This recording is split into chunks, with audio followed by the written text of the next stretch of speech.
അങ്ങനെ കുറച്ച് നാൾക്ക് ശേഷമാണ് ഞങ്ങൾ 3 പേരും കൂടി പുറത്തുനിന്ന് ഫുഡ് കഴിക്കാൻ പോകുന്നത്. പോകുന്ന വഴിക്ക് വിഷു ആയതുകൊണ്ട് വിഷുവേല നടക്കുന്നുണ്ട്. അപ്പോൾ അതിൻ്റെ കുറച്ച് വിഷ്വൽസും കൂടി ഞാൻ കാണിച്ചു തരാം.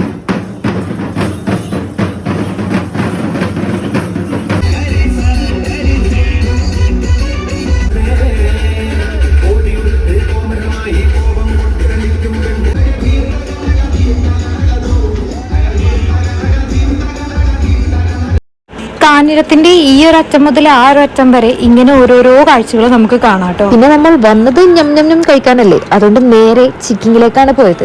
കാരണം ഇവാന് ബ്രോസ്റ്റ് അല്ലാതെ വേറൊന്നും പറ്റില്ല. കുറേ ആയി ഇവാന് ബ്രോസ്റ്റ് കഴിക്കണം പറഞ്ഞിട്ട്. പിന്നെ ബ്രോസ്റ്റ് കഴിക്കണം എന്ന് എപ്പോൾ മനസ്സിൽ തോന്നിയാലും ഫസ്റ്റ് ഓപ്ഷൻ വരുന്നത് ചിക്കിങ് ആണല്ലോ. അപ്പൊ പിന്നെ അങ്ങോട്ട് തന്നെ പോയി. ഇയാൾ പിന്നെ ഒട്ടും കുറച്ചില്ല, 15 പീസ് അടങ്ങുന്ന ബ്രോസ്റ്റിന്റെ ഒരു കോംബോ തന്നെ അങ്ങ് ഓർഡർ ചെയ്തു. ഒരു കോംബോയിൽ ഈ കാണുന്നതെല്ലാം ഉണ്ടായിരുന്നു. പിന്നെ കഴിക്കണ തിരക്കിൽ കഴിക്കണതൊന്നും വീഡിയോ എടുത്തില്ല. കഴിച്ചു കഴിഞ്ഞിട്ടുള്ള വീഡിയോയാണ് ഞാൻ എടുത്തത്.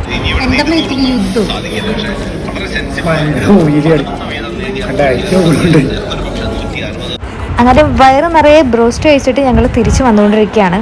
തിരിച്ചു വന്നപ്പോഴും ആ ഒരു ക്രൗഡും കാര്യങ്ങളും കാഞ്ഞിരത്ത് ഒട്ടും തന്നെ കുറവുണ്ടായിരുന്നില്ല.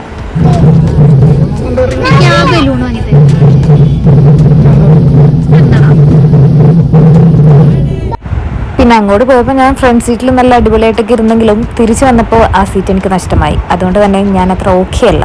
അപ്പോൾ അത്രേ ഉള്ളൂ. ബൈ.